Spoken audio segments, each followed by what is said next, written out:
이 주먹 장식이냐 그 한마디가 시장 바닥에 침과 함께 뱉어진 순간 희망시장의 따스했던 공기는 차갑게 얼어붙었습니다. 방금 전까지 사람 좋은 웃음을 지으며 갓 구운 빵을 건네던 거구의 사내.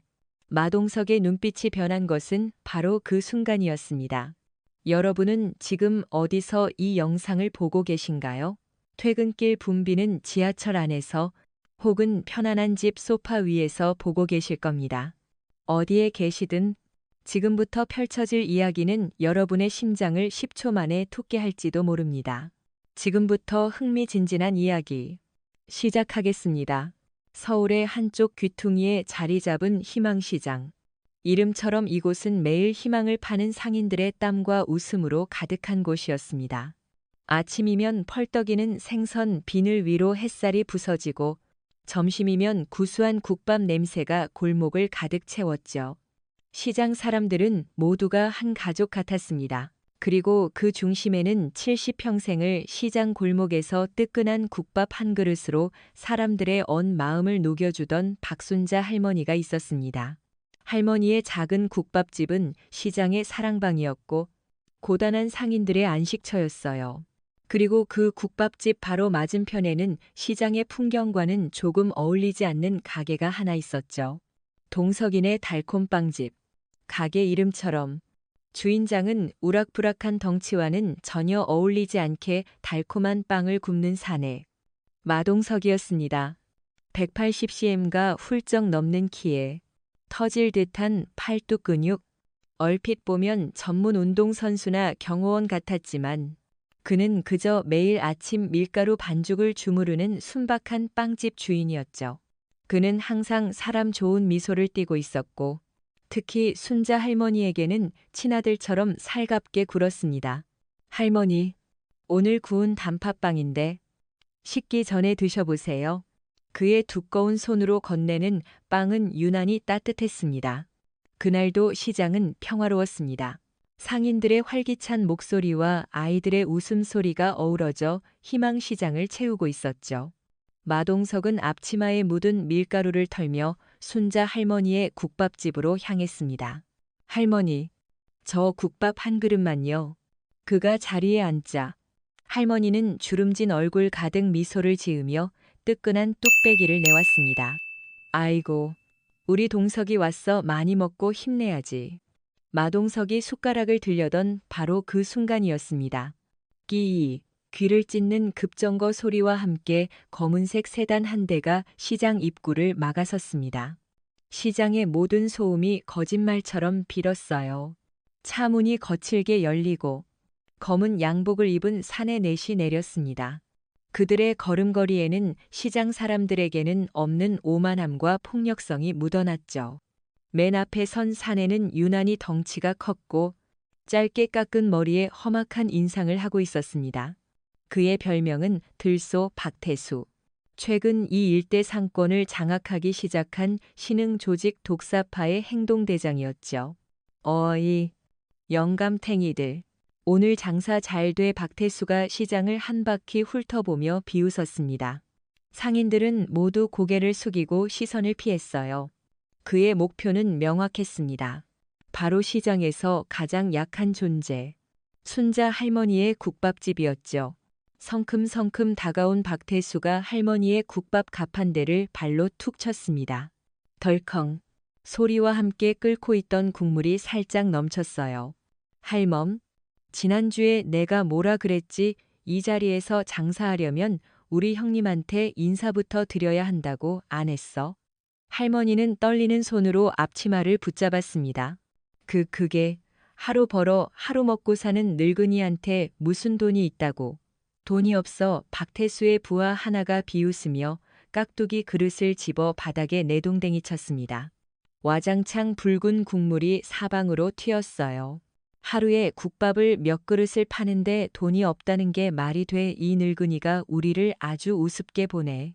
상인들은 발만 동동 구를 뿐 누구 하나 선뜻 나서지 못했습니다. 그들의 눈에는 공포가 가득했어요.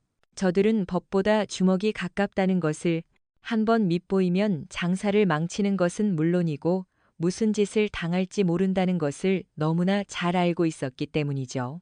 그때였습니다. 저기요. 낮고 묵직한 목소리가 울렸습니다. 모든 시선이 소리가 난 곳으로 향했어요. 뚝배기 앞에서 숟가락을 든 채 마동석이 천천히 고개를 들고 있었습니다. 어르신한테 이러시면 안 되죠. 그의 목소리는 차분했지만 그 안에는 아무도 무시할 수 없는 무게가 실려 있었습니다. 박태수가 고개를 돌려 마동석을 위아래로 훑어봤습니다. 그의 입가에 비웃음이 걸렸죠. 뭐야? 이 곰탱이는 빵이나 만들 것이지. 어디서 나서고 지랄이야. 마동석은 자리에서 일어서지 않았습니다. 그저 조용히 말했죠. 나가서 이야기하시죠. 다른 손님들 식사하십니다. 그의 태도는 너무나 침착해서 오히려 상대를 더 자극했습니다. 박태수가 낄낄거리며 마동석 앞으로 다가왔어요. 그의 덩치도 마동석에 비하면 작아 보일 정도였지만 그의 눈에는 광기가 서려 있었습니다. 그는 마동석의 터질 듯한 팔뚝과 거대한 주먹을 번갈아 보더니 조롱 섞인 목소리로 말했습니다. 이야, 주먹 한 번 크네. 근데 이 주먹 그냥 장식이냐. 그 말이 끝나기가 무섭게 박태수는 구소리를 내며 손자 할머니의 발치에 침을 뱉었습니다. 시장 전체가 숨을 멈췄습니다. 그것은 단순한 모욕이 아니었습니다. 시장의 모든 상인들, 그리고 평생을 성실하게 살아온 한 노인의 존엄을 짓밟는 행위였죠. 마동석의 얼굴에서 모든 표정이 사라졌습니다. 방금 전까지 순박한 빵집 아저씨의 온화함은 온데간데 없었고 그 자리에는 차갑고 단단한 분노만이 남았습니다. 그의 굵은 목 근육이 꿈틀거리고 거대한 주먹이 숟가락을 내려놓으며 조용히 말아 쥐어졌습니다. 10년 넘게 굳게 닫아두었던 판도라의 상자가 바로 지금 열리려 하고 있었습니다. 과연 이 거대한 사내의 정체는 무엇일까요? 장식품이라 조롱받았던 그의 주먹이 어떤 일을 벌이게 될까요? 다음 이야기가 궁금하시다면 지금 바로 구독과 좋아요 버튼을 눌러주세요. 여러분의 클릭 하나가 이 시장의 운명을 바꿀 수 있습니다. 박태수의 침이 바닥에 뱉어지는 순간 마동석의 세상은 소리를 잃었다. 들리는 것은 오직 자신의 심장이 쿵 하고 내려앉는 소리와 귓가에 차갑게 울리는 이명뿐이었다. 그의 시선은 바닥의 더러운 침 자국에서 공포에 질려 파랗게 변한 손자 할머니의 얼굴로, 그리고 마지막으로 자신을 향해 오만한 미소를 짓고 있는 박태수에게로 천천히 옮겨갔다. 그의 두꺼운 손가락이 쥐고 있던 숟가락을 내려놓았다. 뚝배기 그릇에 숟가락이 부딪히며 내는 쨍 하는 소리는 아니었다. 마치 무거운 쇠붙이를 내려놓듯 쿵 하는 둔탁한 소리가 났다. 그 소리 하나에 박태수와 그 무리들의 웃음소리가 순간 예섰다. 뭐야? 이 새끼, 쫄았냐? 부하 중 하나가 객기를 부리며 소리쳤지만 박태수는 웃지 않았다. 짐승적인 감각이 경고하고 있었다. 눈앞에 이 곰 같은 사내에게서 무언가 달라졌다는 것을. 방금 전까지의 순박함은 온데간데 없고 마치 깊은 동면에서 깨어난 맹수처럼 차갑고 날카로운 기운이 뿜어져 나오고 있었다. 야, 빵이나 만들러 꺼져. 좋은 말로 할 때. 박태수가 마지막 경고를 날리며 할머니의 가판대를 다시 한번 발로 걷어찼다. 이번엔 더 강했다. 가판대가 위태롭게 흔들리며 위에 있던 양념통들이 바닥으로 떨어져 깨졌다. 그것이 신호였다. 마동석이 자리에서 일어섰다. 그가 일어서자 작은 국밥집 안이 꽉 차는 듯한 위압감이 느껴졌다. 그의 그림자가 박태수와 그 무리들을 집어삼킬 듯이 덮었다. 그는 아무 말도 하지 않았다. 그저 천천히 굳게 말아 쥔 주먹을 풀었다 쥐었다 할 뿐이었다. 우두둑 뼈마디가 풀리는 소리가 조용한 시장 골목에 섬뜩하게 울려 퍼졌다. 이 새끼가 진짜. 인내심이 바닥난 박태수의 부하 하나가 주먹을 휘두르며 마동석에게 달려들었다. 시장 상인들이 비명을 지르며 눈을 감았다. 하지만 마동석은 피하지 않았다. 그는 날아오는 주먹을 향해 왼손을 뻗었다. 방패처럼 막으려는 동작이 아니었다. 그의 손바닥이 마치 살아있는 생물처럼 움직여 날아오는 상대의 주먹을 부드럽게 감싸 쥐었다. 그리고 그대로 아주 살짝 방향을 틀었다. 퍽 주먹은 마동석의 옆에 있던 기둥에 처박혔다. 의학 비명과 함께 남자의 손가락 뼈가 부러지는 끔찍한 소리가 들렸다. 마동석은 거기서 멈추지 않았다. 그는 남자의 손목을 잡은 채 그대로 당기며 자신의 거대한 몸으로 남자의 어깨를 쳤다. 쿵 하는 둔탁한 소리와 함께 남자는 맥없이 나가떨어져 다른 부하들과 부딪혔다. 뭐야. 남은 2명의 부하와 박태수는 눈앞의 광경을 믿을 수 없다는 듯 쳐다봤다. 싸움이 아니었다. 그것은 마치 숙련된 기술자가 기계 부품을 해체하는 과정처럼 보였다. 불필요한 움직임은 단 하나도 없었다. 최소한의 힘으로 정확히 급소만을 노리는 움직임이었다. 이 새끼, 너 뭐하는 놈이야? 정신을 차린 다른 부하가 품에서 접이식 칼을 꺼내들었다. 번쩍이는 칼날의 손자 할머니가 기절할 듯이 숨을 들이마셨다. 그러나 마동석의 눈에는 두려움이 없었다. 오히려 귀찮다는 듯한 표정이었다. 그는 바닥에 떨어진 뚝배기 그릇 뚜껑을 발로 툭 찼다. 새 뚜껑이 공중으로 떠올랐고 그는 그것을 왼손으로 낚아챘다.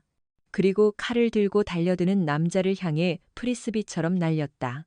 생수의 뚜껑은 회전하며 날아가 정확히 남자의 손목을 때렸다. 쨍그랑 칼이 바닥에 떨어졌다. 남자가 고통에 찬 비명을 지르며 손목을 부여잡는 순간 마동석은 이미 그의 코앞까지 다가와 있었다. 그리고 그의 거대한 손바닥이 남자의 뺨을 후려쳤다. 짝 시장 전체가 울릴 듯한 파열음과 함께 남자는 2바퀴를 돌고 그대로 바닥에 쓰러져 기절했다. 이제 남은 것은 박태수와 부하 1명. 그들은 완전히 얼어붙어 있었다. 경찰에 신고해. 박태수가 겁에 질려 소리쳤다. 부하가 허둥지둥 휴대폰을 꺼내려 하자 마동석이 그의 앞으로 성큼 다가섰다. 그리고 아무 말 없이 휴대폰을 쥔 그의 손을 자신의 손으로 감싸 쥐었다. 그리고 천천히, 아주 천천히 힘을 주었다. 우드득 휴대폰이 으스러지는 소리와 함께 남자의 비명이 터져 나왔다. 시장은 다시 정적에 휩싸였다. 남은 것은 바닥에 쓰러져 신음하는 3명의 남자와 그들 앞에 산처럼 서 있는 마동석, 그리고 그와 마주선 채 사시나무 떨듯 떨고 있는 박태수뿐이었다. 마동석은 박태수에게 천천히 다가갔다. 한 걸음 내디딜 때마다 박태수는 뒷걸음질 쳤다. 오지 마 너 대체 정체가 뭐야? 마동석이 마침내 그의 앞에 멈춰섰다. 그리고 자신의 거대한 주먹을 들어 박태수의 눈앞에 보여주었다. 그리고는 낮고 조용한 목소리로 그러나 시장의 모든 사람이 들을 수 있을 만큼 똑똑히 말했다. 장시간이야. 그 말을 끝으로 마동석은 주먹을 휘두르지 않았다. 대신 그는 몸을 돌려 손자 할머니에게 다가갔다. 그리고 떨고 있는 할머니의 어깨를 부드럽게 감싸주며 말했다. 할머니, 괜찮으세요? 많이 놀라셨죠? 박태수는 그 모습을 멍하니 바라봤다. 공포와 굴욕감에 얼굴이 일그러졌다.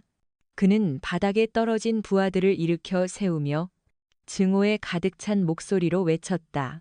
오늘 일 절대로 그냥 안 넘어가 너. 내가 누군지 똑똑히 알게 해주마. 두고 봐. 그 말을 남기고 그들은 비틀거리며 검은 세단에 올라타 사라졌다. 시장 사람들은 그제야 참았던 숨을 내쉬었다. 하지만 평화는 잠시뿐이었다. 모두가 알고 있었다. 이것은 끝이 아니라 더 큰 폭풍의 시작이라는 것을. 시장 한쪽 구석, 낡은 잡화점 안에서 이 모든 것을 지켜보던 한 퇴직 경찰관의 눈이 가늘어졌다. 그의 입에서 잊고 있던 이름 하나가 나지막이 흘러나왔다. 불도저. 내가 왜 여기에? 박태수와 그 무리들이 사라진 후 희망시장은 어색한 침묵에 잠겼다. 상인들은 마동석에게 다가와 고맙다는 말을 건네고 싶었지만 차마 발걸음이 떨어지지 않았다. 방금 전 그가 보여준 압도적인 힘은 감사함과 동시에 두려움을 느끼게 하기에 충분했다. 마동석은 아무렇지 않은 척 바닥에 흩어진 깍두기 조각들을 치우고 깨진 그릇을 정리했다. 그리고 정신을 잃고 주저앉아 있던 순자 할머니를 부축해 의자에 앉혔다. 할머니, 제가 국밥 다시 데워드릴게요. 그의 목소리는 언제 그랬냐는 듯 다시 순박한 빵집 주인의 것으로 돌아와 있었다. 하지만 그 누구도 이전처럼 그를 대할 수 없었다. 시장 사람들의 눈에 그는 더 이상 사람 좋은 빵집 총각이 아니었다. 그날 저녁, 마동석은 평소처럼 가게 문을 닫고 있었다. 어둠이 내린 시장 골목은 유난히 스산했다. 상인들은 모두 일찌감치 가게 문을 닫고 집으로 돌아갔다. 낮에 있었던 일 때문이었다. 마동석은 깊은 한숨을 내쉬었다. 그는 이런 상황을 원하지 않았다. 조용히, 평범하게 살아가는 것, 그것이 그가 이곳 희망시장에 온 이유였기 때문이다. 그때 어둠 속에서 누군가 그에게 다가왔다. 시장 입구에서 낡은 잡화점을 운영하는 김 반장이었다. 그는 수십 년간 형사로 일하다 퇴직한 베테랑이었다. 오랜만이군. 서초서의 불도저. 김 반장의 나직한 목소리에 마동석의 어깨가 굳었다. 그는 천천히 뒤를 돌아봤다. 잘못 보셨습니다. 어르신, 잘못 봐. 내가 평생 사람 얼굴만 보고 살아온 사람이야. 10년이 지났지만 그 눈빛, 그 덩치는 잊을 수가 없지. 대한민국 강력반의 전설. 마동석이 왜 이런 시장 바닥에서 밀가루나 주무르고 있는 건가? 김 반장의 눈빛은 날카로웠다. 마동석은 잠시 침묵하다 입을 열었다. 그 사람은 죽었습니다. 10년 전에요. 그의 목소리에는 깊은 슬픔과 회한이 서려 있었다. 김 반장은 더 묻지 않았다. 대신 화제를 돌렸다. 오늘 상대한 놈들. 독사파라고 최근에 생긴 악질들이야. 그냥 넘어갈 놈들이 아닐세. 조심하게. 그 말을 남기고 김 반장은 어둠 속으로 사라졌다. 마동석은 그의 뒷모습을 보며 씁쓸한 미소를 지었다. 과거는 결코 그를 놓아주지 않을 모양이었다. 다음 날, 시장의 분위기는 더욱 가라앉아 있었다. 박태수 일당은 나타나지 않았다. 하지만 그들의 부재가 오히려 더 큰 공포를 만들어냈다. 언제, 어디서, 어떻게 보복해올지 모른다는 불안감이 시장 전체를 짓눌렀다. 그리고 그들의 보복은 예상보다 훨씬 교활하고 비열했다. 그날 밤, 순자 할머니의 국밥집 가판대가 박살이 났다. 누군가 몰래 들어와 솥을 엎고 의자를 부수고 벽에는 붉은색 레커로 마동석, 내가 자초한 일이다 라고 섬뜩한 경고 문구를 휘갈겨 놓았다. 다음 날 아침, 망가진 가게 앞에서 망연자실에 있는 순자 할머니를 본 시장 상인들의 얼굴은 하얗게 질렸다. 그것은 시작에 불과했다. 생선 가게에는 누군가 썩은 내장을 던져 놓았고 채소 가게 앞에는 쥐덫이 놓여 있었다. 폭력은 없었다. 하지만 이런 비열한 방식의 괴롭힘은 상인들의 생계를 직접적으로 위협하며 그들의 정신을 갉아먹었다. 그리고 모든 화살은 마동석에게 향했다. 마, 서방 때문에 이게 무슨 일이야. 가만히 있었으면 그냥 돈 몇 푼 쥐어주고 끝났을 것을. 맞아. 괜히 건드려서 벌집을 쑤셔놨어. 이제 우리 다 죽게 생겼네. 상인들의 수군거림은 비수처럼 마동석의 가슴에 박혔다. 그는 아무 말도 할 수 없었다. 자신이 지키려 했던 사람들이 이제는 자신을 원망하고 두려워하고 있었다.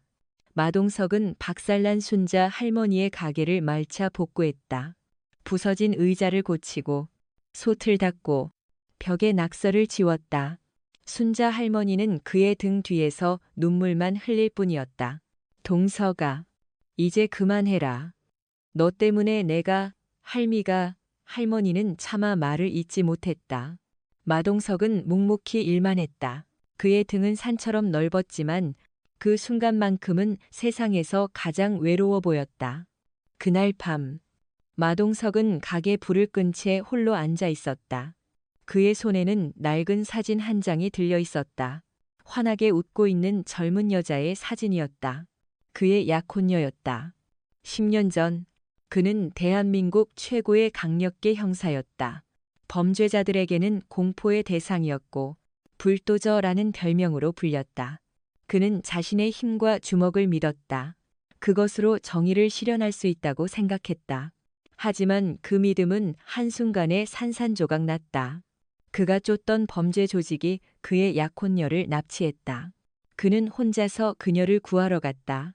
그리고 자신의 눈앞에서 그녀를 잃었다. 그의 주먹은 그녀를 지키지 못했다. 오히려 그의 주먹 때문에 그녀가 위험에 빠졌고 결국 죽음을 맞이했다. 그날 이후 그는 경찰 배지를 반납했다.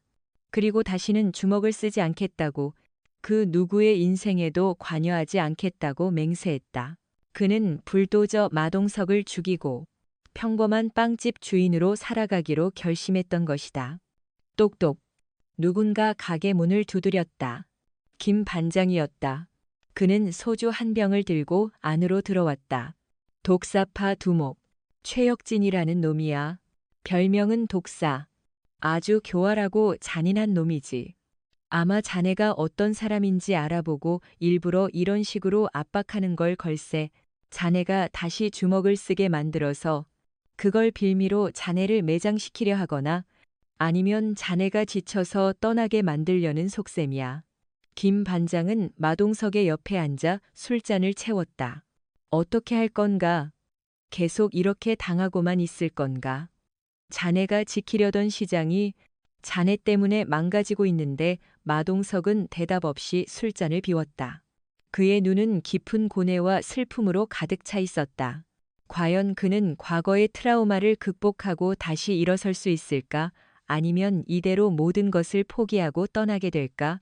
독사의 덫은 점점 더 촘촘하게 그를 조여오고 있었다. 김 반장의 질문은 마동석의 마음속 가장 깊은 상처를 헤집었다. 그는 대답 대신 쓰디쓴 소주를 넘길 뿐이었다. 그의 눈앞에는 10년 전 그날의 풍경이 어제 일처럼 생생하게 펼쳐졌다. 비가 내리던 폐창고, 빗물과 피가 뒤섞여 흐르던 바닥, 그리고 싸늘하게 식어가던 약혼녀의 손. 그는 자신의 무력함에 절규했다. 범죄자 수십 명을 때려 눕혔던 그 불도저 같은 주먹은 정작 가장 사랑하는 사람을 지켜내지 못했다.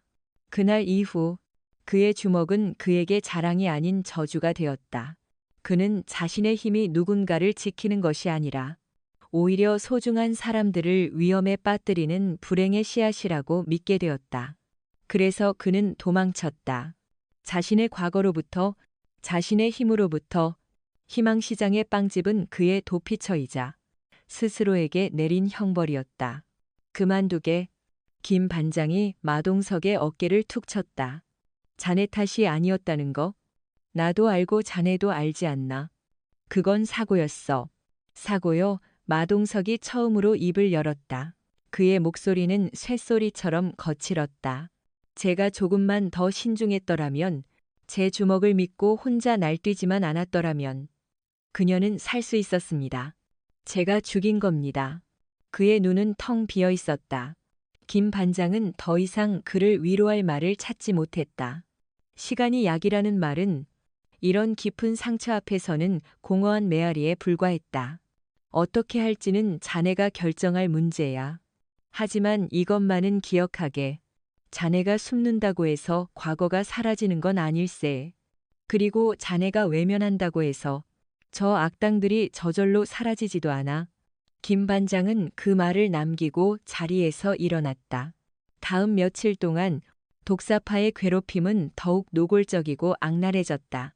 그들은 이제 시장 상인들을 개별적으로 협박하기 시작했다. 아이들의 학교 시간을 알려주며 위협하거나 가게에 전화를 걸어 욕설을 퍼붓는 등 상인들의 일상을 공포로 물들였다. 시장에는 손님들의 발길이 뚝 끊겼다. 활기차던 시장은 마치 죽은 듯이 조용해졌고 상인들의 얼굴에서는 웃음이 사라졌다. 그들은 마동석을 피했다. 그의 빵집 앞을 지날 때면 고개를 숙이고 빠른 걸음으로 지나쳤다. 마동석은 거대한 섬처럼 시장 안에 고립되었다. 그는 매일 밤 텅 빈 가게에 홀로 앉아 고민했다.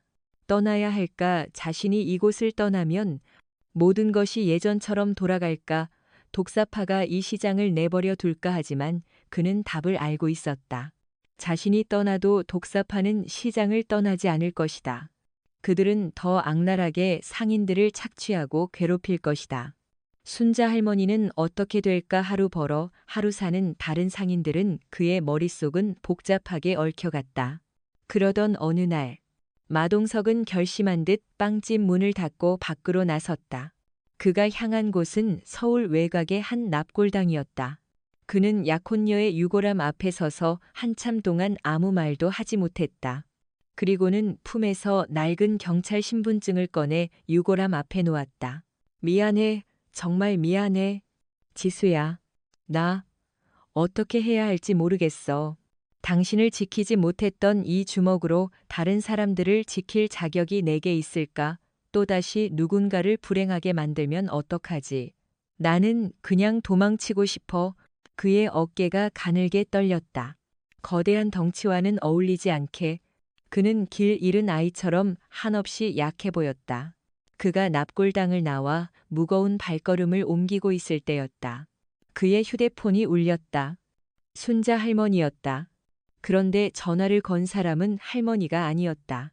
다급한 목소리의 한 시장 상인이었다. 마서방 빨리 좀 와봐 할머니가. 순자 할머니가 다쳤어. 마동석의 심장이 쿵 하고 떨어졌다. 그는 미친 듯이 시장으로 차를 몰았다. 시장에 도착했을 때 그의 눈에 들어온 것은 아수라장이 된 국밥집과 피를 흘리며 바닥에 쓰러져 있는 순자 할머니의 모습이었다. 그리고 그 옆에는 비릿한 미소를 지으며 서 있는 들소 박태수가 있었다. 어이, 곰탱이. 이제 좀 이야기가 통하려나? 네가 하도 조용히 있으니까. 우리 형님이 직접 인사를 해야겠다잖아. 박태수의 말은 마동석의 귀에 들리지 않았다. 그의 눈에는 오직 쓰러진 순자 할머니의 모습만이 보였다. 할머니의 모습 위로 10년 전 피를 흘리며 쓰러져 있던 약혼녀의 모습이 겹쳐졌다. 순간 그의 머릿속에서 무언가 툭 하고 끊어지는 소리가 났다. 10년간 그를 삶애던 과거의 트라우마, 죄책감, 그리고 무력감의 사슬이 끊어지는 소리였다. 그의 눈이 붉게 충혈되기 시작했다. 주먹을 쓰지 않겠다던 맹세, 평범하게 살겠다던 다짐, 모든 것이 산산조각 났다. 그는 깨달았다. 도망치는 것으로는 아무것도 지킬 수 없다는 것을. 외면하는 것은 평화가 아니라 더 큰 비극을 불러올 뿐이라는 것을.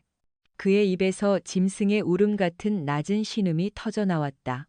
그리고 그는 천천히, 그러나 그 어떤 때보다 단단한 걸음으로 박태수를 향해 걸어가기 시작했다.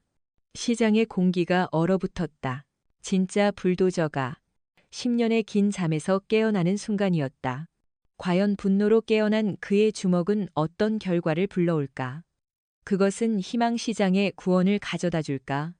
아니면 또 다른 파멸을 불러올까? 마동석이 박태수를 향해 걸어가는 그 짧은 순간, 시간은 마치 고무줄처럼 늘어났다.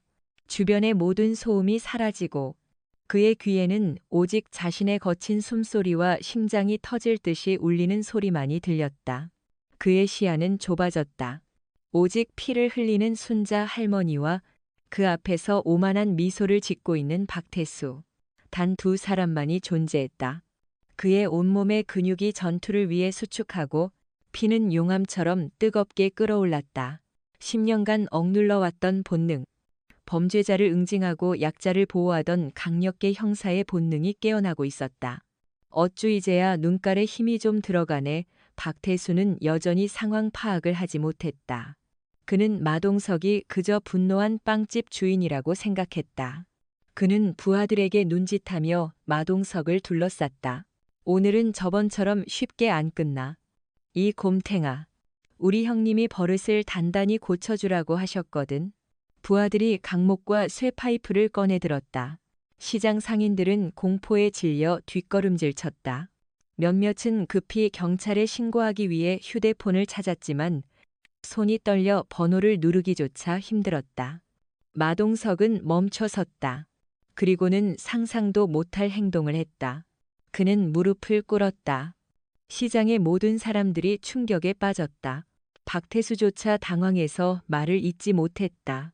산처럼 거대하던 사내가 방금 전까지 세상을 집어삼킬 듯한 기세로 다가오던 그가 갑자기 무릎을 꿇은 것이다. 할머니, 병원부터 가게 해주십시오. 제발 부탁입니다. 마동석이 고개를 숙인 채 애원했다.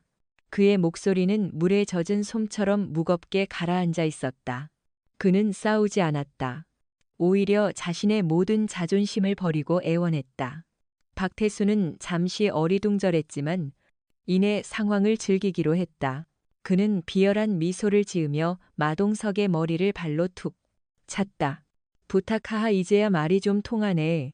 그래. 무릎 꿇고 빌면 병원에는 보내줄게.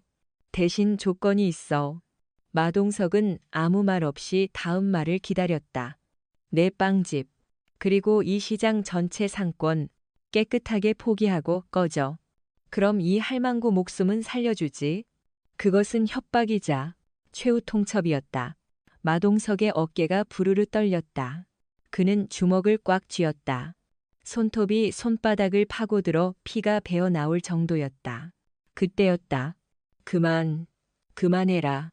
이놈들아, 동석이는 잘못 없어.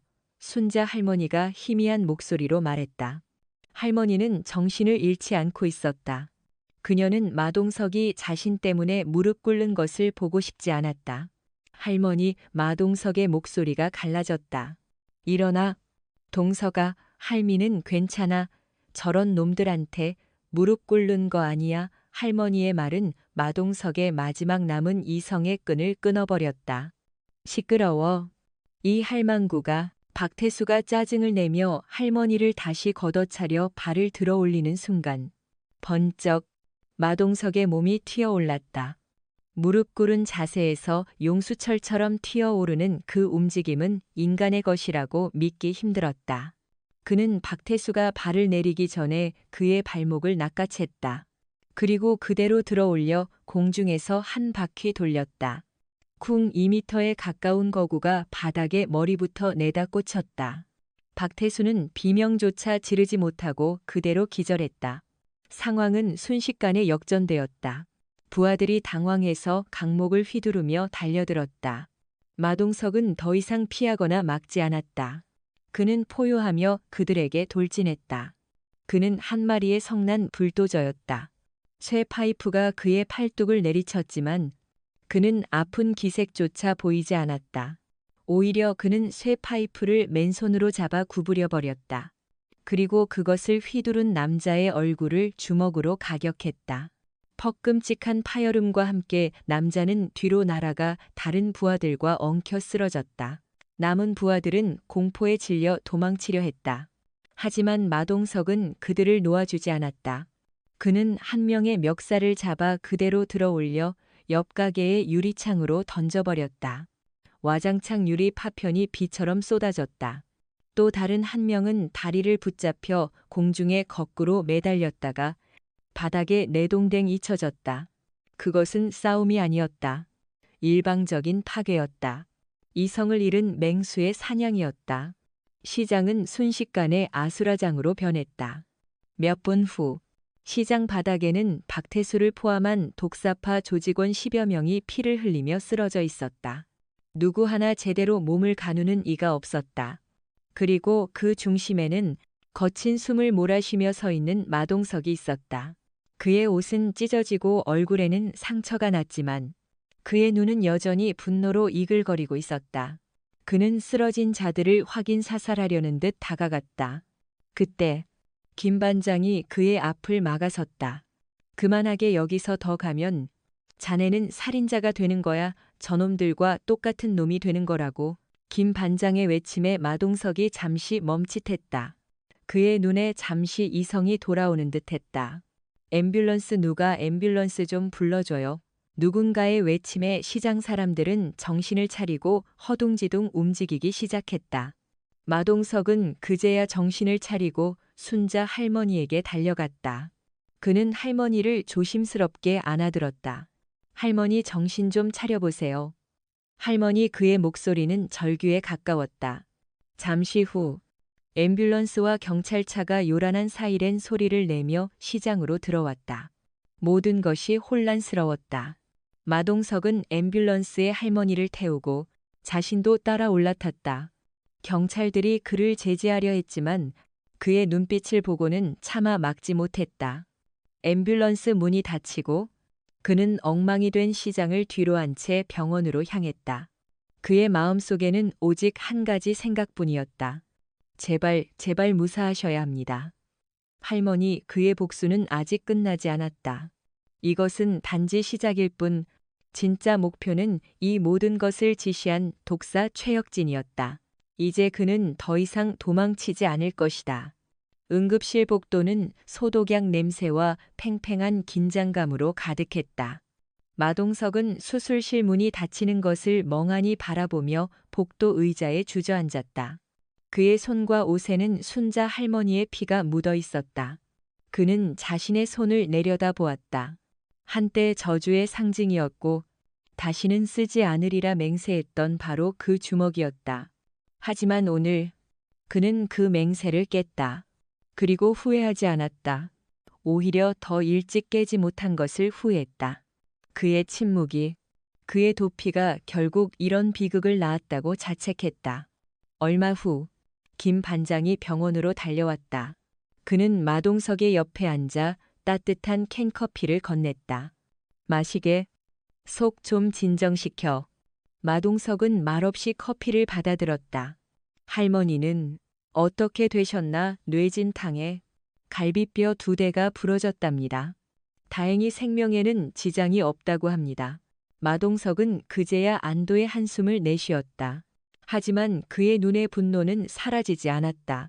시장 놈들은 어떻게 됐나? 김 반장이 물었다. 중상자 몇 명 빼고는 전부 경찰서로 연행됐습니다. 박태수 그놈도 포함해서요. 그런데 문제가 좀 있습니다. 무슨 문제요? 놈들이 입을 맞춘 듯이 할머니가 먼저 시비를 걸어서 자기들끼리 싸움이 붙었고 할머니는 그 와중에 넘어져 다친 거라고 진술하고 있습니다. 시장 상인들은 보복이 두려워 아무도 증언을 못하고 있고요. 자네는 정당방위가 인정되기 힘들 걸세. 너무 심하게 폭력을 행사했어. 운 나쁘면 자네가 독박을 쓸 수도 있어. 마동석은 코웃음을 쳤다. 상관없습니다. 어차피 제가 원했던 겁니다. 뭐라고 놈들을 끄집어낼 미끼가 필요했습니다. 이제 진짜 사냥을 시작해야죠. 마동석의 눈빛이 변했다. 더 이상 고뇌하는 빵집 주인의 눈이 아니었다. 그것은 목표물을 정한 사냥꾼의 눈, 불도저의 눈이었다. 그는 자리에서 일어났다. 어디 가는가? 잠시 옛 동료들을 만나러 가야겠습니다. 그는 병원을 나섰다. 김 반장은 그의 뒷모습을 보며 나지막이 중얼거렸다. 독사놈, 잠자는 호랑이 코털을 건드렸구나. 마동석은 더 이상 혼자 움직이지 않았다. 그는 자신의 과거를 불도저 시절의 인맥을 사용하기로 결심했다. 그가 가장 먼저 찾아간 곳은 용산의 한 허름한 흥신소였다. 그곳의 주인은 전직 국정원 요원 출신으로 마동석과는 과거의 악연으로 얽혔다가 그의 도움으로 새 삶을 살게 된 인물이었다. 형님, 이 시간에 어쩐 일이십니까? 흥신소 주인은 마동석을 보고 깜짝 놀랐다. 부탁할 게 있다. 독사파 최혁진, 그놈에 대한 모든 걸 알아봐줘. 자금줄, 약점, 은신처, 여자 문제까지. 샅샅이. 마동석의 말에 흥신소 주인의 얼굴이 굳었다. 형님, 그놈들은 건드리면 안 됩니다. 뒤에 정치권이랑 연결되어 있다는 소문도 있고, 그러니까 너한테 부탁하는 거다. 나한테 빚진 거. 이걸로 갚아. 마동석의 말은 거절할 수 없는 무게를 담고 있었다. 다음으로 그가 연락한 사람은 경찰청 사이버 수사대의 에이스였다. 한때 마동석이 아끼던 후배였다. 그는 공중전화로 전화를 걸었다. 나다. 선배님 정말 선배님이세요. 수화기 너머로 후배의 놀란 목소리가 들려왔다. 최혁진의 모든 통화 내역과 자금 흐름을 추적해줘. 불법적인 거. 뭐든 상관없어. 증거를 찾아. 공식적인 요청이 아니다. 이건 나 개인의 부탁이야. 후배는 잠시 망설였지만 이내 대답했다. 알겠습니다. 선배님, 선배님 부탁이라면 목숨 걸고 해보겠습니다. 마동석은 이제 단순한 주먹이 아니었다. 그는 거대한 정보망을 움직이는 지휘관이 되었다. 그의 책상 위에는 희망시장 주변의 지도가 펼쳐졌고 독사파 조직원들의 사진과 신상 정보가 붙기 시작했다. 그는 밤을 새워 그들의 이동 경로, 행동 패턴, 그리고 관계도를 분석했다. 그는 최혁진이 어디서 누구를 만나 무슨 돈으로 조직을 운영하는지 퍼즐 조각을 맞춰 나가기 시작했다. 그는 더 이상 감정적으로 날뛰지 않았다. 10년 전의 실수를 반복하지 않기 위해 그는 그 어느 때보다 냉철하고 치밀하게 움직였다. 며칠 후 정보들이 속속 도착하기 시작했다. 최혁진은 불법 도박 사이트 운영과 대포 통장으로 자금을 세탁하고 있었고 한 지역구 의원과 비밀리에 만나고 있다는 사실이 밝혀졌다. 그리고 그의 가장 큰 약점은 병적으로 집착하는 외동딸이었다. 마동석은 모든 정보를 종합하여 완벽한 작전 계획을 세웠다. 그것은 독사파를 단순히 무너뜨리는 것이 아니라 뿌리째 뽑아버릴 계획이었다. 그는 김 반장을 찾아갔다. 반장님, 시장 상인분들께 전해 주십시오. 딱 사흘만 더 버텨달라고요. 사흘 뒤면 희망시장에 다시 희망이 찾아올 거라고. 김 반장은 그의 계획을 듣고 혀를 내둘렀다. 자네 정말 무서운 사람이군. 이건 경찰도 못할 일이야. 저는 더 이상 경찰이 아닙니다. 그래서 할 수 있는 겁니다. 마동석의 얼굴에는 비장한 미소가 걸려 있었다. 작전 개시 뒤 마동석은 자신의 빵집 지하 창고로 내려갔다. 그곳에는 10년간 한 번도 열어보지 않았던 낡은 철제 캐비닛이 있었다. 그는 자물쇠를 부수고 문을 열었다. 안에는 먼지 쌓인 그의 과거가 잠들어 있었다. 방탄조끼, 특수 제작된 너클, 그리고 그의 손에 꼭 맞게 만들어진 검은색 가죽 장갑. 그는 장갑을 꺼내 손에 꼈다. 마치 자신의 피부처럼 익숙한 감각이었다. 불도저 마동석이 완벽하게 돌아온 것이다. 이제 사냥의 시간이 다가왔다. 그리고 그 누구도 그의 길을 막을 수 없을 것이다. 사흘째 되는 날 새벽, 희망시장은 폭풍 전야처럼 고요했다. 마동석은 밤새 세운 계획을 마지막으로 점검했다. 그의 목표는 단 하나, 독사 최혁진을 그의 굴에서 끌어내는 것이었다. 그리고 그 미끼는 최혁진이 가장 중요하게 생각하는 것, 바로 돈이었다. 마동석의 첫 번째 목표는 독사파의 자금줄인 불법 도박 사이트의 서버실이었다. 사이버 수사대 후배로부터 받은 정보에 따르면 서버실은 강남의 한 오피스텔 건물 지하에 위장되어 있었다. 마동석은 검은색 모자를 깊게 눌러쓰고 오피스텔로 향했다. 그는 정문으로 들어가지 않았다. 대신 건물 뒤편의 좁은 골목으로 돌아가 가스 배관을 잡고 2층으로 올라갔다. 그리고는 2층 복도 창문을 통해 건물 안으로 소리 없이 잠입했다. 그의 움직임은 거대한 덩치와는 어울리지 않게 고양이처럼 민첩하고 조용했다. 지하로 내려가는 비상계단 앞에는 조직원 2명이 지키고 있었다. 마동석은 어둠 속에 숨어 그들의 대화를 엿들었다. 아, 지루해 죽겠네? 오늘 밤도 별일 없겠지, 그러게 말이야. 형님은 왜 이렇게 유난을 떠시는지 몰라. 마동석은 그들이 방심한 틈을 노렸다. 그는 조용히 다가가 한 명의 목덜미를 손날로 내리쳐 기절시키고 다른 한 명은 입을 막고 복부 급소를 가격하여 소리 없이 제압했다. 단 5초 만에 일어난 일이었다. 그는 철문을 열고 서버실로 들어갔다. 안에는 컴퓨터 수십 대가 굉음을 내며 돌아가고 있었고 관리자 한 명이 헤드셋을 쓴 채 모니터를 보고 있었다. 마동석은 그의 뒤로 다가가 어깨를 툭 쳤다. 관리자가 놀라 돌아보는 순간 마동석은 그의 턱에 가벼운 충격을 주어 기절시켰다. 그는 컴퓨터 앞에 앉았다. 그리고 후배가 알려준 대로 바이러스 프로그램을 심었다. 이 바이러스는 단순히 서버를 마비시키는 것이 아니었다. 그것은 지난 5년간의 모든 도박 자금 거래 내역과 회원 정보를 암호화된 파일로 백업하여 특정 이메일로 전송하는 동시에 서버의 모든 데이터를 영구적으로 삭제하는 프로그램이었다. 그는 작업을 마친 뒤 서버실 한가운데에 있는 메인 서버의 전원 코드를 뽑아 주머니에 챙겼다.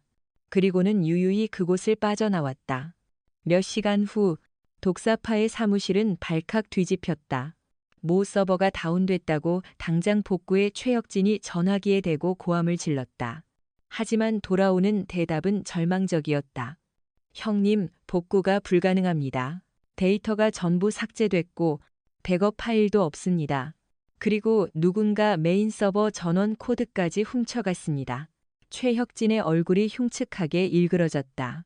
수백억 원에 달하는 자금줄이 한순간에 끊겨버린 것이다. 누구야, 어떤 새끼가 그때. 그의 휴대폰으로 문자 메시지 한 통이 도착했다. 발신번호 표시는 없었다. 희망시장 빵집 주인, 내 돈, 내가 잘 보관하고 있다. 최혁진은 휴대폰을 벽에 집어던졌다. 마동석 그 곰탱이 새끼가 그는 마동석이 단순한 주먹쟁이가 아니라는 것을 그제야 깨달았다. 이것은 치밀하게 계획된 공격이었다. 분노에 찬 최혁진이 소리쳤다. 당장 애들 전부 소집해 오늘 밤. 그 빵집 놈이랑 희망시장 전체를 갈아엎어 버릴 거다. 마동석의 계획은 정확히 맞아떨어지고 있었다. 그는 최혁진이 이성을 잃고 자신의 모든 전력을 이끌고 희망시장으로 올 것이라고 예상했다. 그리고 그들을 위한 무대를 준비해 놓았다. 바로 시장 옆 재개발을 앞두고 텅 비어버린 거대한 폐공장이었다. 그는 김 반장에게 연락했다. 반장님, 지금입니다. 상인분들, 오늘 밤은 모두 가게 문을 닫고 집으로 일찍 들어가시라고 전해주십시오. 그리고 경찰에는 제가 신호를 드리기 전까지는 절대 신고하지 말아 달라고 부탁드립니다. 김 반장은 불안했지만 마동석을 믿기로 했다. 그날 밤 마동석은 홀로 폐공장 안에서 최혁진과 그의 무리들을 기다렸다. 공장 내부는 어둡고 거대했으며 곳곳에 낡은 기계들과 철골 구조물들이 미로처럼 얽혀 있었다. 그는 이곳의 지형지물을 완벽하게 파악하고 있었다. 어디에 숨어야 할지, 어디로 유인해야 할지 모든 것을 계산해 두었다. 그는 어둠 속에 몸을 숨긴 채 허리에 찼던 검은 가죽 장갑을 천천히 손에 꼈다. 이제 막이 올랐다. 그리고 이 무대의 주인공은 오직 한 명, 불도저 마동석이었다. 얼마 후 공장 밖으로 수십 대의 차량 헤드라이트 불빛이 비춰왔다. 독사파의 조직원들이었다. 어림잡아 50명은 넘어 보였다. 그들은 강목과 쇠 파이프, 심지어 날카로운 회칼까지 들고 있었다. 최혁진과 박태수가 맨 앞에서 차에서 내렸다. 마동석 거기 있는 거 다 안다. 당장 튀어나와 최혁진의 목소리가 텅 빈 공장에 메아리쳤다. 대답은 없었다. 수색해 쥐새끼 한 마리도 놓치지 말고 찾아내 조직원들이 흩어져 공장 안으로 들어오기 시작했다. 그들은 자신들이 사냥꾼이라고 생각했지만 사실은 거대한 덫 안으로 스스로 걸어 들어온 사냥감에 불과했다. 어둠 속에서 마동석의 눈이 차갑게 빛나고 있었다. 조직원들이 폐공장 안으로 쏟아져 들어오자 마동석은 어둠 속에서 조용히 숨을 죽였다. 그는 2층의 낡은 관리실 창문을 통해 아래를 내려다보며 그들의 움직임을 파악했다. 50명이 넘는 인원. 그들은 흩어져서 손전등을 비추며 공장 내부를 수색하기 시작했다. 어디야 그 곰탱이 새끼 어디 숨었어고 함소리와 금속성 발소리가 으스스하게 울려 퍼졌다. 마동석은 기다렸다. 그들이 충분히 안으로 들어와 분산되기를. 바로 그때 그가 미리 설치해 두었던 장치가 작동했다. 공장 입구에 거대한 철문이 쿵 하는 굉음과 함께 저절로 닫혔다. 동시에 공장 내부의 비상등 몇 개를 제외한 모든 전원이 차단되었다. 갑작스러운 어둠과 굉음에 조직원들이 당황해서 웅성거리기 시작했다. 뭐야 문이 저절로 닫혔어. 전기도 나갔잖아. 최혁진이 소리쳤다. 당황하지 마 덫이다. 놈이 우리를 가둬놓고 싸울 생각이야. 흩어지지 말고 뭉쳐. 하지만 이미 늦었다. 마동석의 사냥이 시작되었기 때문이다. 그는 2층에서 뛰어내렸다. 거대한 덩치가 소리 없이 착지하는 모습은 비현실적이었다. 그는 가장 가까이 있던 조직원 2명의 뒤로 다가갔다. 그들은 아직도 문 쪽을 보며 당황하고 있었다. 마동석의 양손이 번개처럼 뻗어나가 2 사람의 목을 동시에 잡고 바닥에 내리찍었다. 컥 하는 소리와 함께 2 사람은 그대로 정신을 잃었다. 저기다. 누군가 마동석을 발견하고 소리쳤다. 순식간에 10여 명의 조직원들이 그를 향해 달려들었다. 마동석은 피하지 않았다. 그는 낡은 컨베이어 벨트 위로 뛰어올랐다. 그리고는 그 위를 달려가며 달려드는 이들의 머리를 차례로 걷어찼다. 그의 발길질은 육중하고 파괴적이었다. 맞은 이들은 추풍 낙엽처럼 쓰러져 나갔다. 한 조직원이 그를 향해 쇠파이프를 휘둘렀다. 마동석은 몸을 숙여 피하는 동시에 컨베이어 벨트에서 굴러다니는 낡은 쇠구슬 하나를 집어 던졌다. 쇠구슬은 정확히 남자의 미간에 명중했고 그는 비명도 지르지 못하고 쓰러졌다. 최혁진과 박태수는 경악을 금치 못했다. 이것은 인간 대 인간의 싸움이 아니었다. 마치 영화 속 슈퍼히어로가 악당들을 소탕하는 장면 같았다. 쏴버려. 겁에 질린 최혁진이 소리쳤다. 조직원 중 몇 명이 품에서 권총을 꺼내 들었다. 불법으로 밀수한 것들이었다. 마동석은 그들이 총을 꺼내는 것을 보자마자 옆에 있던 거대한 공업용 환풍기 덮개를 뜯어내 방패처럼 사용했다. 탕탕탕 총알이 철판 덮개에 부딪히며 불꽃을 튀겼다. 마동석은 덮개 뒤에 숨어 총알을 피하며 옆에 있던 낡은 공구함으로 돌진했다. 그는 공구함에서 가장 크고 묵직한 렌치를 하나 꺼내 들었다. 그리고는 다시 포효하며 뛰쳐나갔다. 그는 총을 든 자들을 향해 렌치를 집어던졌다. 렌치는 회전하며 날아가 총을 든 한 명의 손을 정확히 가격했다. 으악! 남자가 총을 떨어뜨리자 마동석은 이미 그의 앞까지 다가와 있었다. 그는 남자의 멱살을 잡아 그대로 들어올려 다른 총을 든 조직원에게 던져버렸다. 2 사람은 볼링핀처럼 쓰러졌다. 이 괴물 같은 새끼. 박태수가 회칼을 들고 덤벼들었다. 그는 조직 내에서도 칼을 잘 쓰기로 유명했다. 날카로운 칼날이 어둠 속에서 춤을 추듯 마동석을 향해 날아들었다. 마동석은 맨손이었다. 그는 박태수의 공격을 아슬아슬하게 피하며 기회를 엿봤다.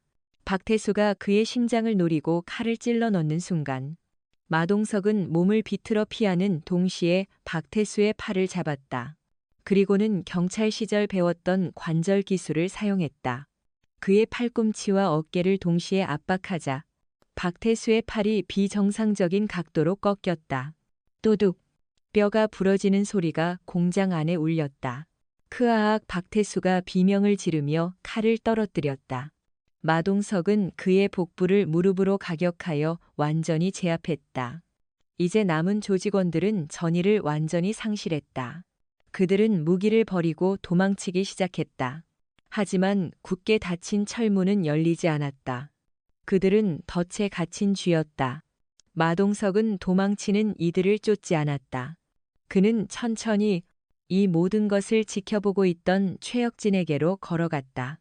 최혁진의 곁에는 이제 부하 2명만이 남아 떨고 있었다. 최혁진은 창백하게 질린 얼굴로 뒷걸음질 쳤다. 넌 인간이 아니야. 너는 괴물이야. 마동석이 그의 앞에 멈춰섰다. 괴물 그래. 너 같은 쓰레기들을 청소하기 위한 괴물이다. 마동석의 주먹이 최혁진을 향해 날아가려던 순간이었다. 최혁진이 비명을 지르며 품에서 무언가를 꺼내들었다. 그것은 권총이 아니었다. 작은 리모컨이었다. 움직이지 마, 움직이면 이 공장 전부 날려버릴 거다. 그의 눈은 광기로 번들거렸다. 공장 곳곳에 폭탄을 설치해둔 것이다. 마동석은 움직임을 멈췄다. 그는 최혁진이 단순한 조폭 두목이 아니라 상상 이상으로 치밀하고 잔인한 미치광이라는 것을 깨달았다. 최혁진은 마동석뿐만 아니라 자신의 부하들까지 모두 함께 죽일 생각이었다. 폐공장의 대결은 새로운 국면으로 접어들고 있었다. 이것은 단순한 주먹 싸움이 아니라 목숨을 건 심리전의 시작이었다.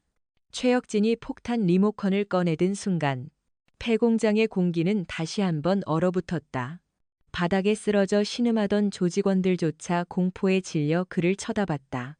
자신들의 두목이 자신들까지 몰살시킬 준비가 되어 있다는 사실에 경악을 금치 못했다. 하하하 어떠냐.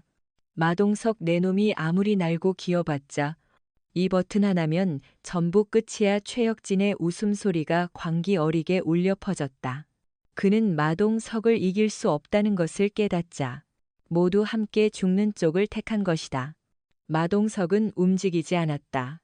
그의 시선은 리모컨을 쥔 최혁진의 손과 그의 눈을 번갈아 훑었다. 그는 최혁진을 분석하고 있었다.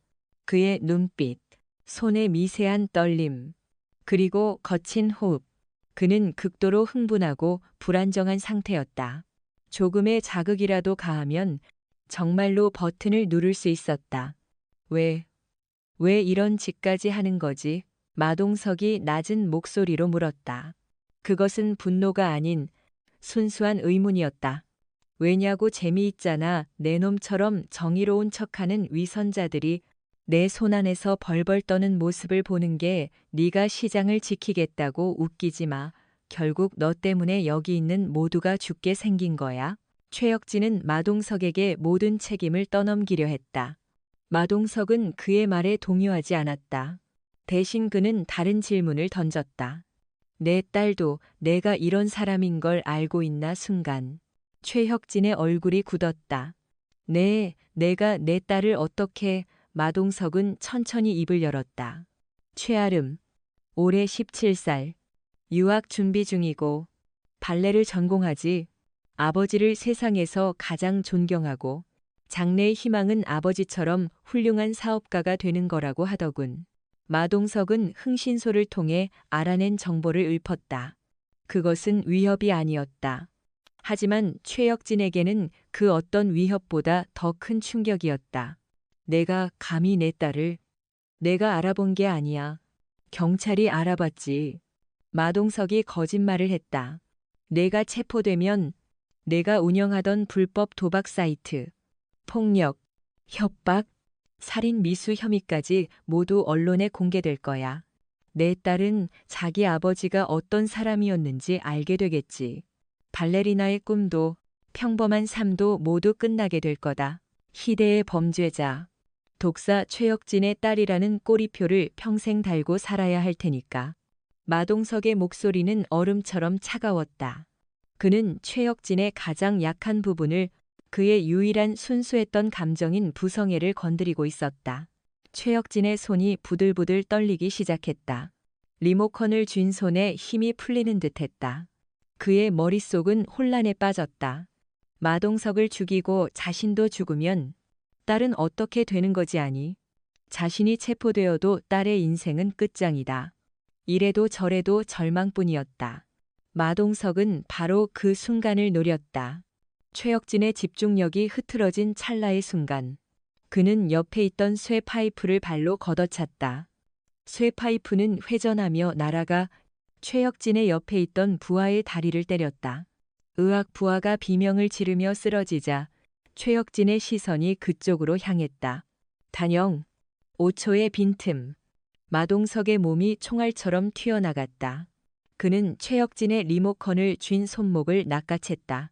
그리고는 그의 팔을 꺾어 리모컨을 빼앗았다.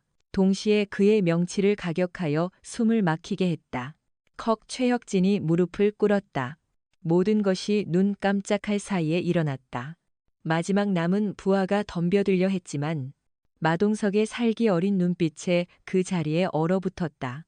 마동석은 빼앗은 리모컨을 바닥에 던지고 발로 밟아 으스러뜨렸다. 이제 모든 위협은 끝났다.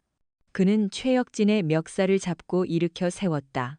내 놈은 감옥에서 평생 썩게 될 거다.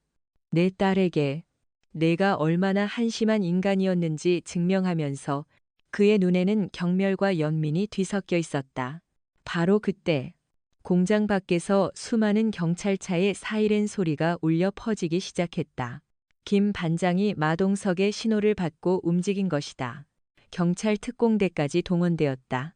그들은 닫혔던 철문을 강제로 열고 공장 안으로 진입했다. 눈앞에 펼쳐진 광경에 경찰들은 입을 다물지 못했다. 수십 명의 조폭들이 쓰러져 있고 그 중심에 마동석이 서서 최혁진을 제압하고 있는 모습. 그것은 한 편의 영화와도 같았다. 최혁진과 그의 모든 조직원들은 현장에서 체포되었다. 마동석이 넘긴 불법 도박 사이트의 거래 내역과 자금 흐름 증거는 그들이 빠져나갈 수 없는 완벽한 족쇄가 되었다. 경찰서로 연행되던 최혁진이 마지막으로 마동석을 돌아보며 물었다. 너 대체 정체가 뭐냐? 왜 이렇게까지 하는 거야? 마동석은 대답하지 않았다. 그는 그저 어둠이 걷히고 있는 공장의 새벽 하늘을 바라볼 뿐이었다.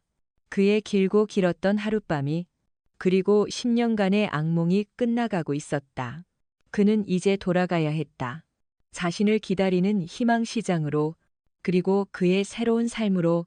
독사파 일당이 일망타진된 다음 날 희망시장은 마치 오랜 겨울잠에서 깨어난 듯 활기를 되찾았다. 밤새 시장을 청소한 상인들의 얼굴에는 피곤함보다 안도감과 기쁨이 가득했다. 아이들의 웃음소리가 다시 시장 골목을 채웠고 상인들의 힘찬 목소리가 울려 퍼졌다. 마동석의 빵집 앞은 이른 아침부터 시장 사람들로 북적였다. 그들은 저마다 자신이 만든 음식이나 작은 선물을 들고 와 그의 가게 앞에 놓아두었다. 말없이 전하는 감사의 표시였다. 마동석은 밤새 경찰서에서 조사를 받고 아침이 되어서야 시장으로 돌아왔다. 그의 얼굴은 저수했지만 눈빛만은 그 어느 때보다 편안해 보였다. 그는 가게 앞에 쌓인 선물들을 보고 쑥스러운 듯 머리를 긁적였다. 그때 병원에서 퇴원한 순자 할머니가 목발을 짚고 그에게 다가왔다. 할머니는 아무 말 없이 마동석을 꼭 안아주었다. 고맙다. 정말 고맙다. 내 아들. 할머니의 주름진 손이 그의 넓은 등을 토닥였다. 마동석의 눈시울이 뜨거워졌다. 그는 그저 고개를 숙일 뿐이었다. 그의 영웅적인 행동은 언론을 통해 알려졌다. 폐공장에서 50대 1로 싸워 조폭을 소탕한 의문의 빵집 주인. 사람들은 그를 희망시장의 수호자라고 불렀다. 방송국과 신문사에서 인터뷰 요청이 쇄도했지만 그는 모두 거절했다. 그는 영웅이 되고 싶지 않았다. 그저 평범한 빵집 주인으로 돌아가고 싶을 뿐이었다. 김 반장이 웃으며 그에게 다가왔다. 이제 좀 시끄러워지겠구먼. 불도저의 명성이 어디 가겠나. 마동석은 멋쩍게 웃었다. 이제 그 이름은 잊어주십시오. 반장님, 저는 그냥 마동석입니다. 몇 주 후 최혁진과 독사파 조직원들에 대한 재판 결과가 나왔다. 그들은 마동석이 제공한 결정적인 증거들로 인해 중형을 선고받았다. 최혁진은 무기징역에 가까운 형을 선고받고 감옥에 수감되었다. 희망시장은 완벽한 평화를 되찾았다. 순자 할머니의 국밥집은 이전보다 더 많은 손님들로 붐볐다. 마동석 덕분에 살아났다는 소문이 퍼지면서 멀리서도 사람들이 찾아왔기 때문이다. 어느 화창한 오후, 마동석은 앞치마를 두르고 밀가루 반죽을 하고 있었다. 그의 얼굴에는 평온한 미소가 걸려 있었다. 그때 가게 문이 열리고 한 소녀가 들어왔다. 교복을 입은 앳된 얼굴의 소녀였다. 여기가 마동석 아저씨 가게 맞나요? 마동석은 고개를 끄덕였다. 소녀는 깊이 고개를 숙였다. 감사합니다. 정말 감사합니다. 아저씨. 소녀는 최혁진의 딸, 최아름이었다. 아버지가 체포된 후 그녀는 모든 사실을 알게 되었다. 그녀는 유학을 포기했고 지금은 작은 봉사단체에서 활동하며 아버지의 죄를 대신 속죄하고 있었다. 아저씨 덕분에 저희 아버지가 더 큰 죄를 짓기 전에 멈출 수 있었어요. 그리고 저도 새로운 삶을 시작할 용기를 얻었습니다. 마동석은 아무 말 없이 갓 구운 단팥빵 하나를 봉투에 담아 소녀에게 건넸다. 열심히 살아. 그게 내 아버지를 위한 최선의 속죄다. 소녀는 눈물을 흘리며 빵을 받아들고 가게를 나섰다. 마동석은 창밖을 바라봤다. 햇살이 따스하게 시장을 비추고 있었다. 그는 깨달았다. 진정한 힘은 누군가를 파괴하는 주먹이 아니라 누군가를 다시 일어서게 하는 따뜻한 빵 한 조각에 있다는 것을. 그의 10년간의 악몽은 끝났다. 그는 마침내 과거와 화해했고 자신의 힘을 올바르게 사용하는 방법을 찾았다. 저녁이 되자 김 반장과 순자 할머니가 그의 가게로 찾아왔다. 세 사람은 가게 앞 작은 테이블에 앉아 막걸리 잔을 기울였다. 이제 정말 평화가 찾아왔구먼. 김 반장이 말했다. 다 우리 동석이 덕분이지. 순자 할머니가 웃으며 마동석의 어깨를 두드렸다. 마동석은 그저 미소 지을 뿐이었다. 그는 하늘을 올려다보았다. 10년 전 그토록 원망했던 하늘이 오늘은 유난히 아름답게 보였다. 그는 이제 더 이상 혼자가 아니었다. 그에게는 지켜야 할 새로운 가족, 희망시장이 있었다. 그의 주먹은 여전히 강했지만 이제 그 주먹은 누군가를 해치는 대신 따뜻한 빵을 반죽하고 소중한 사람들을 지키는 데 사용될 것이다. 때로는 가장 거친 주먹이 가장 따뜻한 마음을 지킬 수 있다는 것을 희망시장의 사람들은 모두 알고 있었다. 그렇게 시장의 밤은 평화롭게 깊어갔다. 오늘 우리가 함께한 마동석의 이야기는 어쩌면 한 편의 영화처럼 느껴졌을지도 모릅니다. 거대한 주먹으로 악을 응징하는 영웅의 모습은 통쾌하고 짜릿했죠. 하지만 이 이야기의 진짜 울림은 화려한 액션이나 권선징악의 결말에 있지 않습니다. 그보다 더 깊은 곳, 바로 상처받고 고뇌하며 살아가는 한 인간의 내면과 그가 다시 일어서는 과정 속에 숨겨져 있습니다. 우리는 모두 마음속에 저마다의 폐공장을 가지고 살아갑니다. 10년 전 마동석이 그랬던 것처럼 지키지 못했던 약속, 돌이킬 수 없는 실수, 사랑하는 사람을 잃은 슬픔 같은 과거의 아픔들이 우리를 그 어두운 공간에 가둬두곤 하죠.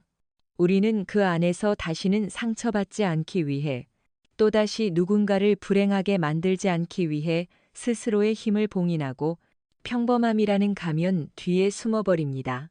나는 아무것도 할 수 없어. 내가 나선다고 세상이 바뀌진 않아라고 속삭이며 불의를 보고도 애써 외면하고 도움이 필요한 손길을 못 본 척 지나치기도 합니다. 마동석이 빵집 주인이 되어 조용히 살아가려 했던 것처럼 우리 역시 세상과 거리를 두는 것으로 스스로를 지키려 합니다. 하지만 이야기는 우리에게 묻습니다.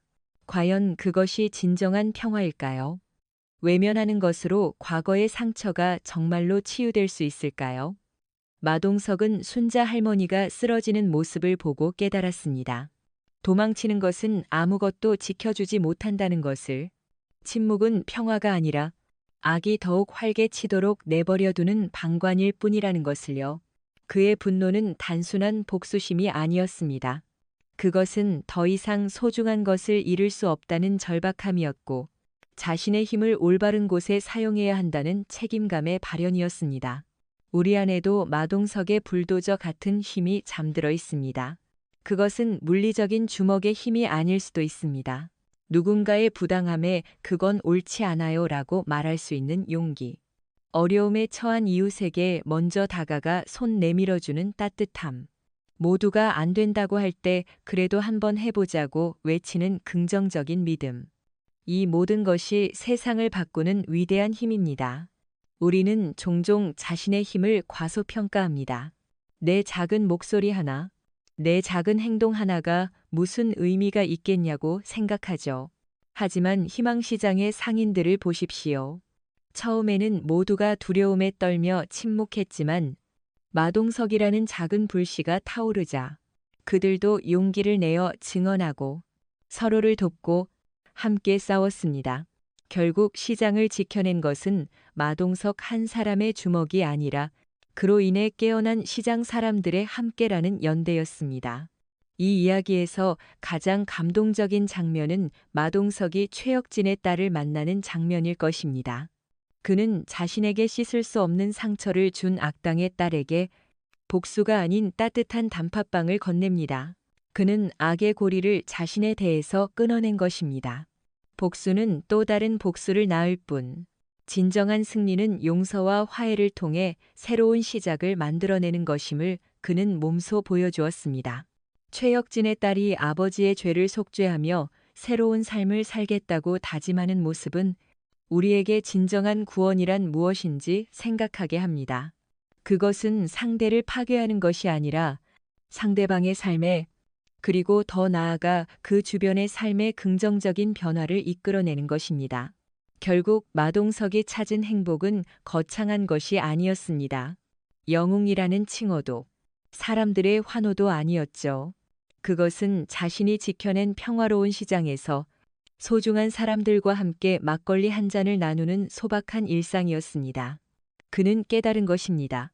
가장 위대한 힘은 세상을 정복하는 힘이 아니라 평범한 일상을 지켜내는 힘이라는 것을, 그리고 그 힘은 가장 거친 주먹이 가장 따뜻한 빵을 만들 수 있을 때 비로소 완성된다는 것을요.